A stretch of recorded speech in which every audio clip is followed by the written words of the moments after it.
The recovery paradox explains why you're burned out. Mindfulness, detachment, selecting off time activities with care. Here are evidence based strategies to achieve healthy work life balance. Chris Woolston, Noble Magazine on Collective Spark reports there's job stress, and then there's the crushing pressure paramedics went through during the first wave of the pandemic, the uncertainty, the dread, the constant changing protocols, the shortages of personnel protective equipment, multiple calls to the same nursing home. It was almost too much for Kate Bergen of Manahawkin, New Jersey. She said, I felt like everything was closing in around us. Bergen said, at some point I knew that I couldn't take any more. Was I heading for a meltdown? Was I going to just walk off with the job one day? I was getting very close to that point, she said. Instead of quitting, Bergen found a calling. One day, while waiting for the next emergency call, she took a picture of herself in her full PPE.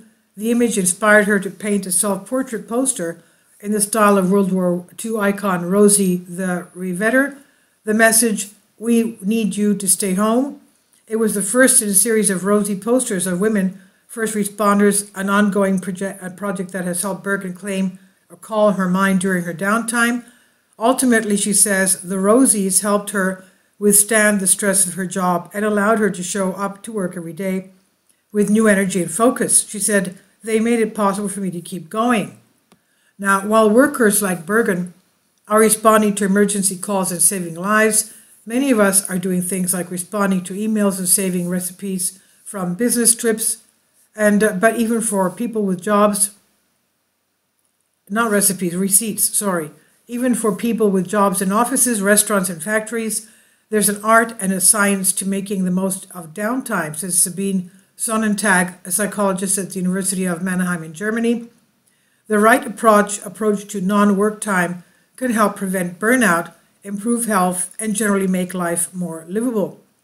When a job is stressful, recovery is needed, says Sonnentag, who co-wrote an article exploring the psychology of downtime in the 2021 issue of the annual review of organizational psychology or organizational behavior. Now, I used to be an auditor, accountant, and I used to work with Ernst & Young. I noticed that a lot of accountants had very creative hobbies. Like one banker I knew, I met him at a wedding. He had his own band to play it, live music and weddings and baptisms. And another one was an artist. So they do have people that have very dry jobs have very creative hobbies, and they enjoy them. But that's just my comment here. Now, going back to this, workers everywhere are feeling frazzled, overwhelmed, and ready for the weekend. With that backdrop, searchers are doing work of their own to better understand the potential benefits of recovery and the best way to unwind. Work recovery has become part of the national conversation on well-being, says Andrew Bennett, a social scientist at Old Dominion University in Norfolk, Virginia. There's a growing awareness that we cannot just keep working ourselves to death. At the time when many people are rethinking their jobs, if they have not already quit, they should also be thinking about their quality of life away from work. Sonnentag says people should ask themselves, how much free time do I have, and how much energy do I have for my free time? How do I want to continue my life? A weekend paradox. We can all use a chance to unplug and unwind, but there's the rub. Recovery from work tends to be the most difficult and elusive for those who need it most. We call it the recovery paradox, Sonnentag says. The odds are high that when a job is stressful, it's difficult to have an excellent recovery.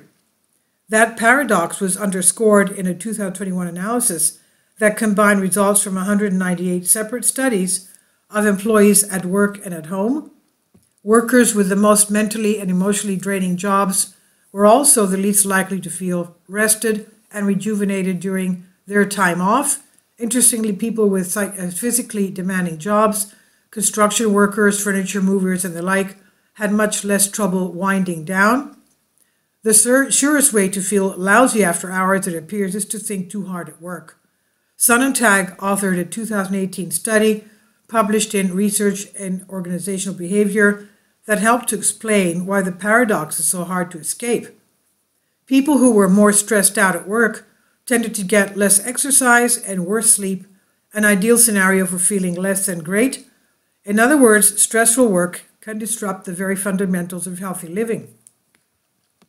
To help workers break out of that destructive loop, researchers are pondering both sides of the work-life cycle. As Sonnentag claims, certain tasks, obligations, and workplace cultures make it especially hard to unwind when work is done. Time pressure, the feeling that one is constantly under the gun, is especially disruptive. Jobs in healthcare, where that time pressure often combines with life and death stakes, tend to be especially taxing. Working with customers, it can be exhausting too. Sonnentag says, partly because it takes a lot of focus and effort to act cheerful and friendly when you don't always feel that way deep down, a task known as emotional labor. The demands of work vary widely from one person to the next, and so do approaches to downtime. Recovery is highly individual, and different people will have different strategies. Bennett says we don't have a single prescription. Researchers have grouped approaches into broad categories, including relaxation and mastery. Relaxation, a concept that's easier to grasp than it is to achieve, includes any activity that calms the body and mind, whether it's walking through a park, reading a good book, or watching a zombie hunter movie on Netflix. Note, the latter may not be an ideal choice if your actual work involves hunting zombies. Mastery, meanwhile, I was wondering if I should say this, what I'm going to say. Another accountant, you know what his hobby was? Dancing. He was taking dancing lessons. And we had gone to a wedding, and there was this young man was great at dancing, and there was a line of girls waiting to dance the next dance with him because he was so good. So you can understand, even though he may have a very dry and dull job as an accountant, his hobby of dancing, like ballroom dancing and whatever, all types of dances, made him very popular with girls. So, that's another thing. But anyway, going back to this, mastery, meanwhile, can be achieved through any activity that challenges a person to be good or at least passable at a new skill. Just as painting helped Bergen cope with stress, workers can find relief in their accomplishments. Anything associated with learning can be helpful, Sonnentag says. Anything associated with learning can be helpful. It could be some kind of sport or exercise. It can be something like learning a new language or trying new cuisines when cooking. A 2019 study that followed 183 employees over 10 workdays found that people who achieved some sort of mastery during their off time were more energetic and enthusiastic the next morning. For people who need a break, the why behind a particular activity can be as important as the what. A 2013 study that followed 74 workers for 5 days found that people who spend their time off with activities and tasks that they actually wanted to do, whatever they were more lively and energetic the next day than those who felt obliged or forced to do something. Whether they're relaxing or creating during their time away from the office, Bennett says stressed out workers should strive to think about something other than their jobs, a process that psychologists call detachment. A TV show, Severance, takes this concept to extremes. It's okay to have great ideas in the shower and regale your partner with office anecdotes, but research shows people with stressful jobs tend to be happier and healthier if they can achieve some mental and emotional distance from work. The benefits of tuning out became clear in 2018. A report involving more than 26,000 employees in various lines of work, including judges, teachers, nurses, and office workers. The analysis, co-authored by Bennett, found that detachment was a powerful buffer against work-related fatigue. Workers who said they were able to think about things other than work while at home were less worn out than their colleagues. On the other hand, workers who carried on-the-job thoughts throughout the day were more likely to feel exhausted.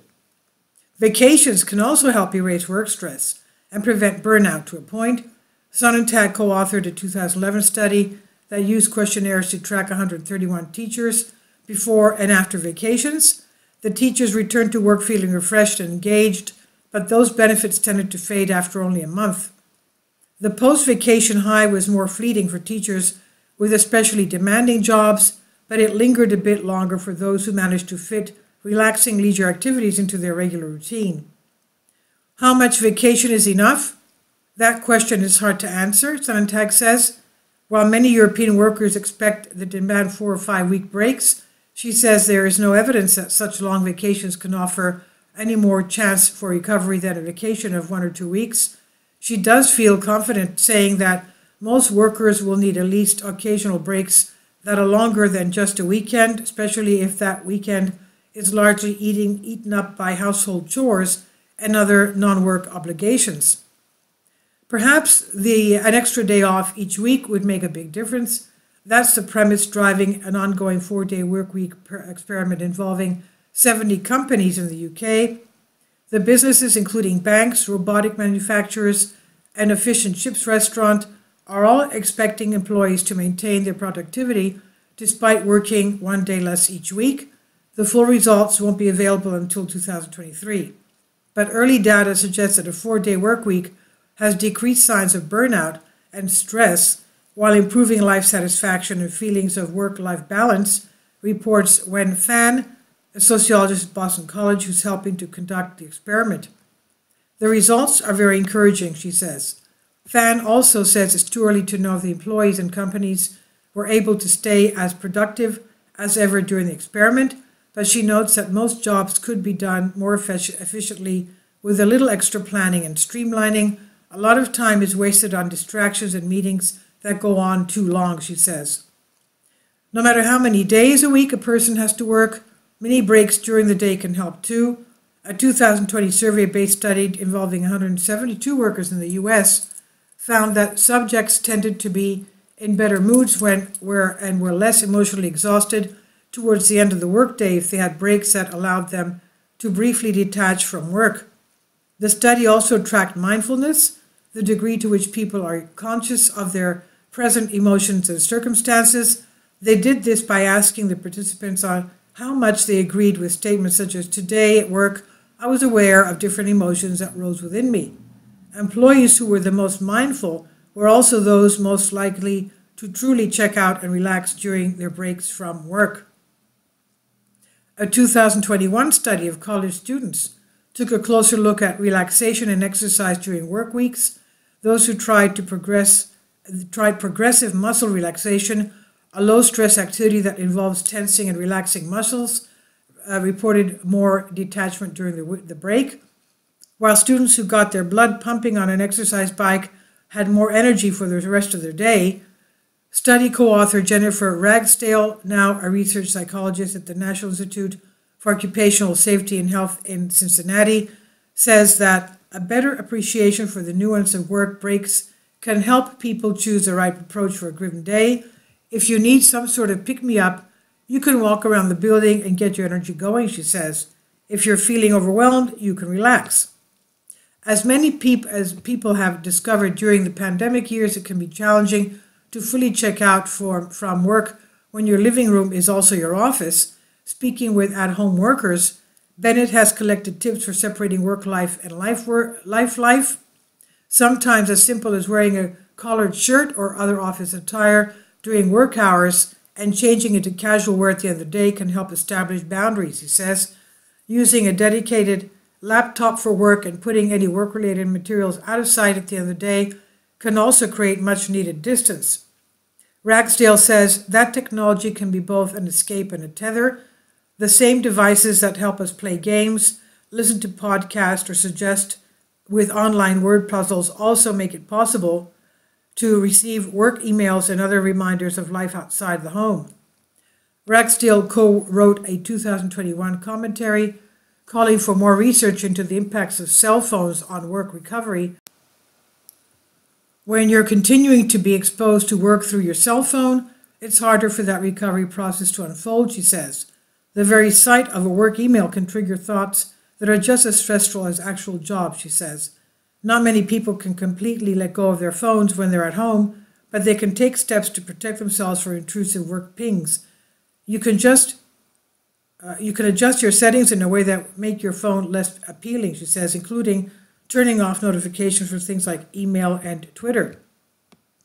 Bergen cannot be away from her phone when she's on call, but she can still feel like she's in her own world when she's working on a new Rosie painting. Psychologists may call it mastery, but for her it's a validation and an escape. She has recently started painting women, first responders who were on duty for both 9/11 and COVID. She says, I started out painting one thing for myself and it blossomed, she said. It turned into something beautiful. This article originally appeared in Knowable magazine, and it's on Collect a Spark by Chris Wilson. Please leave your comments. Thank you for your support. Kindly support my Patreon account. The daily posts are 5 videos daily, and they are totally different from what I have on my YouTube channel. Thank you so much for your support and that you find all my content so interesting. You'll find the Patreon account details in the description box.